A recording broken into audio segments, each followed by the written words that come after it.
Do Exoticals have pretty privilege by default? Within the black community, a lot of black people will default either lighter skinned or mixed looking women automatically and will automatically put them in the pretty category because being light skinned is inherent to being pretty in the black community. Hence why so many exotical women get categorized as being pretty by default or automatically. It was placed upon us from an early age, from a young age. Young exotical babies are fetishized all of the time. We're fetishized all of our lives, especially if you benefit from an ism. If you have texturism privilege, you already know what time it is. I don't care what skin color you are. You are pedestalized from a baby. So a lot of exoticals are raised to believe and know that they are beautiful because of the people who surround them. Whether they're beautiful or not, the features that they come with make them beautiful automatically from the people around them because they fetishize and pedestalize the features that they come with. So when you grow up with a bunch of people praising you as a child because of how you look, you grow up believing that and knowing that and acting accordingly. Some do take it too far than others, but they have issues going on that's far beyond their looks. It's a whole nother issue going on with the cocky, the people who throw it in their face. That's a whole nother issue. But for the most part, we've been told this all our lives. And for the women exoticals, we've been told this from a baby, but then when we come into puberty is when a lot of the image of how we see ourselves changes. I know that happened for me, especially if you have a mama who doesn't look like you, who's not an exotical, and she has an inferiority complex. She will make sure you know that, or try to make you feel less than in certain ways by either not complimenting you all of a sudden. I've heard a case where this mama had twins and she told family members not to compliment them on purpose because they were mixed race and she didn't want them to grow up with a complex. So you see how automatically with that case, how because of their phenotype, she automatically was thinking that they would have a big head if they received compliments. So she told family members not to compliment her daughters. There are actually mothers like this raising exotical women. Y'all know how the men have to deal with it. If they're an exotical man, pretty boy, it's automatically a pretty boy. So is being an exotical inherent to being pretty?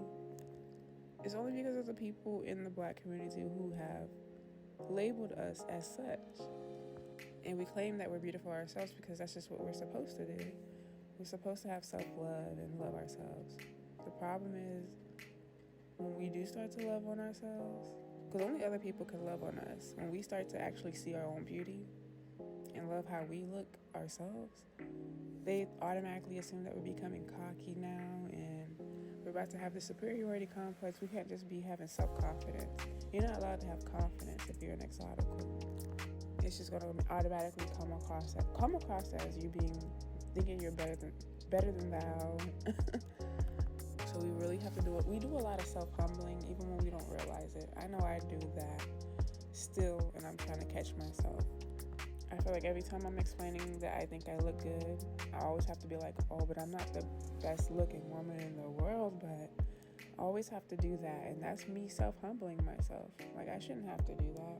Just so people don't, because when you do that, people will quick to try to humble you. So I used to try to always beat them to the punch. But I don't want to do that anymore. So I'm trying to catch myself when I do that and stop doing that. Because I'm allowed to love the way that I look. We always encourage unambiguous people to love the way that they look when we feel like they don't like the way that they look. We don't do all that with them. The white man wanted to separate us by skin color and make one group look different from the other group. And y'all know that was a plan. It's not something light-skinned or exotical people did. And the black community still pedestalizes mixed-looking phenotypes. That's out of our control. The hierarchy mindset.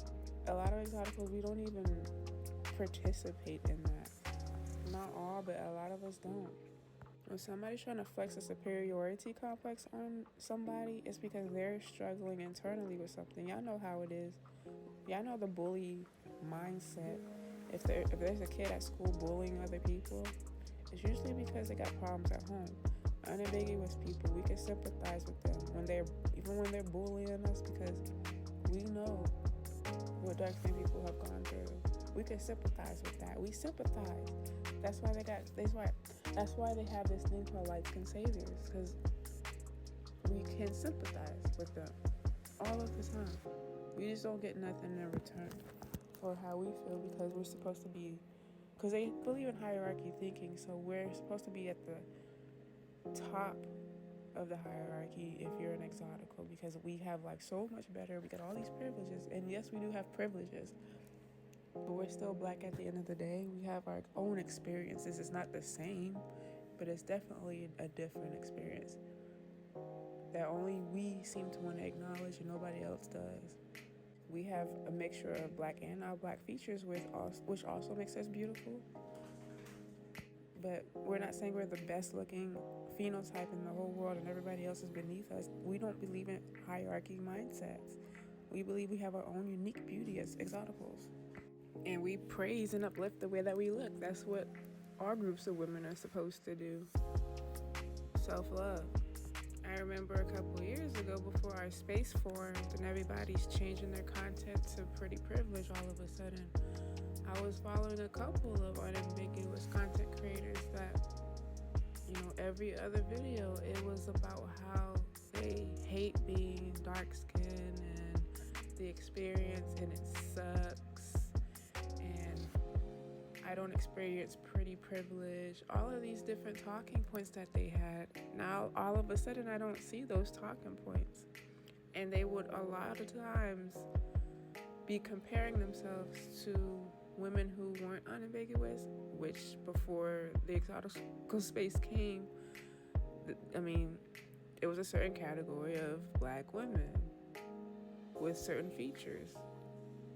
I think Chrissy gave us a name, Exoticals, so it's a particular phenotype of women who benefit from certain isms. And so we were made fun of and all of these things. We were pretending, especially if we were monoracial and we looked mixed, we were cosplaying as trying to be mixed, for real. Because y'all remember that video Chrissy made a couple years ago? There's a girl, she had on these glasses, these particular glasses that she was also making fun of. This girl was in the video, she was exotical, talking about her experience at the store of how these two dark-skinned girls were giving her like some type of mean mug or some type of look, and she was expressing herself in the video of how she always goes through this. It was like a thing with like a light skin versus dark skin issue, a whole thing back in the day. And light skinned women at the time, like this woman, she attempted to do what we're doing today, which is to talk about our experiences, but she didn't have a safe place to do that. So Chrissy and them made a video talking about her in the video, and I remember Chrissy was making fun of her, like her fake wannabe Brazilian blowout, and y'all remember that video? So I don't got nothing against Chrissy. I've always been a supporter of hers for years. I've been subscribed to her for years. She has a lot of watch time hours because of me. So I don't have any, it's not like a beef over here. Like they keep trying to create a beef when all we're doing is talking about the way that we were treated by the hands of a lot of them. It's not all of them, but it's a lot of them. And all that girl was expressing what she went through in the video. And that was it. But that whole fake Brazilian blowout thing is what I'm talking about specifically, because a lot of unambiguous women will also be wearing the same type of hair, other people's hair textures. Like they'll be rocking the Brazilian blowout also. But when a exotical does it, she's trying to pretend to be mixed. But the thing about her is she probably is getting away with the hair texture because her phenotype allowed her to do that. Being an exotical, your phenotype, you can get away with different hair textures and people won't question if your hair is real or not. I only noticed that unambiguous women will make fun of an exotical and trying to say, oh, she's trying to pretend that she's mixed because she looks mixed. And that's the only reason why. Exoticals, we have a different type of bullying experience than unambiguous women. They have their own level of abuse and trauma, and then we have our version. I feel like trauma shouldn't be leveled. Like, they be trying to be like, oh, y'all struggle isn't as bad as our struggle. They call it the struggle Olympics and all of that stuff. Why does it have to be the struggle Olympics when the exoticals are expressing their trauma to their own audience? And it's just to help the younger generation it's just to basically teach our younger exoticals to not fall into our mistakes.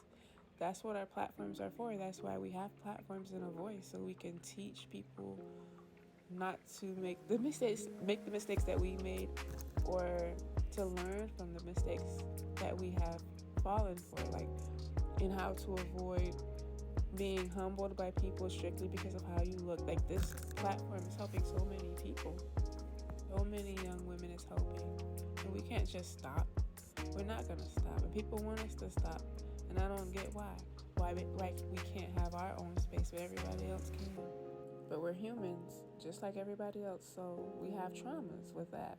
Just because we benefit from isms in this society. This is society's beauty standards. It's not something that we created. We were born into this society, benefiting from it already.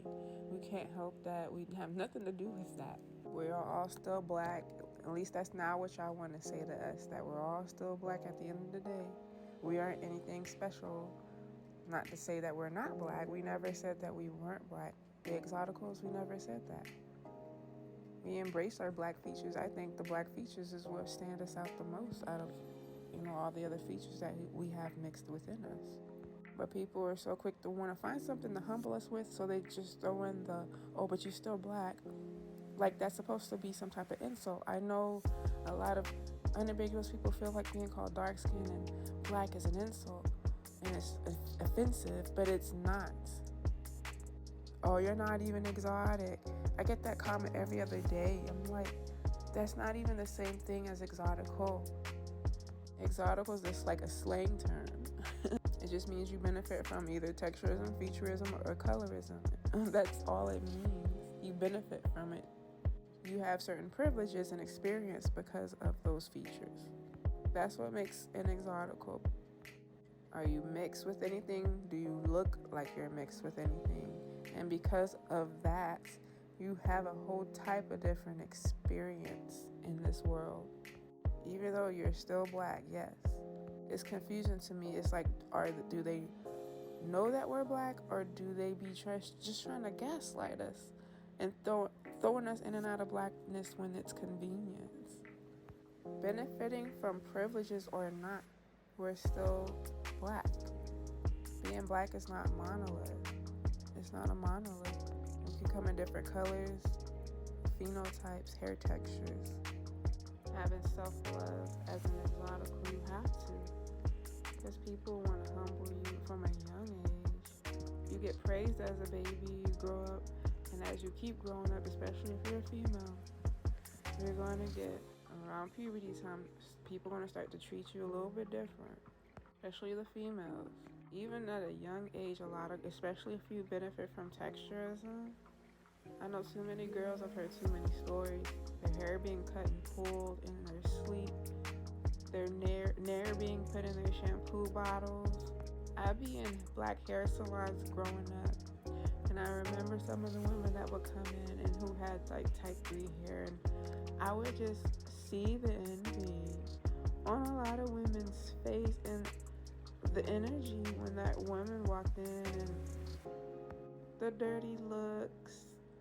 I have type 4 hair, so But because of my phenotype, I look like I'm mixed. I'm monoracially black, but I look like I could have some admixture. People think I'm Blasian a lot of the times.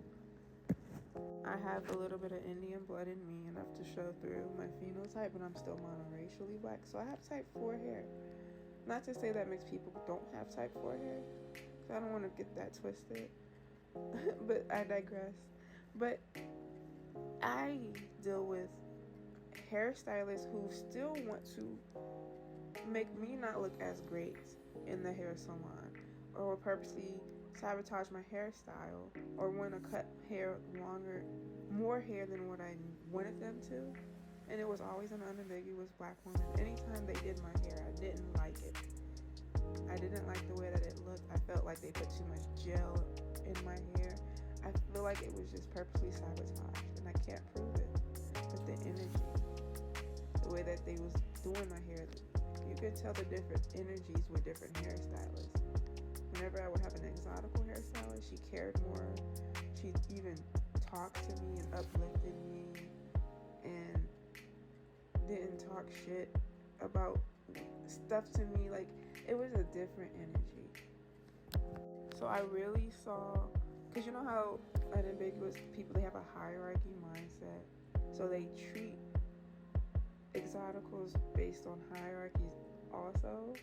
So I noticed if there was like a woman with like type 3 hair, she would get treated more badly than the person with like a monoracial. Like if she was actually mixed race, like she would get treated worse. Because they say, like, if you benefit from all three isms, texturism, featureism, and colorism, you're at the top of the hierarchy in their heads. And so you're going to get a lot more mistreatment. And this is just from the women. The men is a whole different ball game. But I'm not talking about them right now. I'm just talking about the way unambiguous women do Exoticals. But Exoticals, we believe that we are inherently beautiful, because we are, and that's just how everybody's supposed to believe about themselves. There's a lot of Exotical women who grew up with low self-esteem or a low image of themselves because people wanted them to grow up believing. So they will really go wire with those children at a young age. Take it from myself. I grew up with a mom who didn't really instill that in me too much. And I grew up with body dysmorphia, thinking that I was more unattractive than I actually really looked to other people.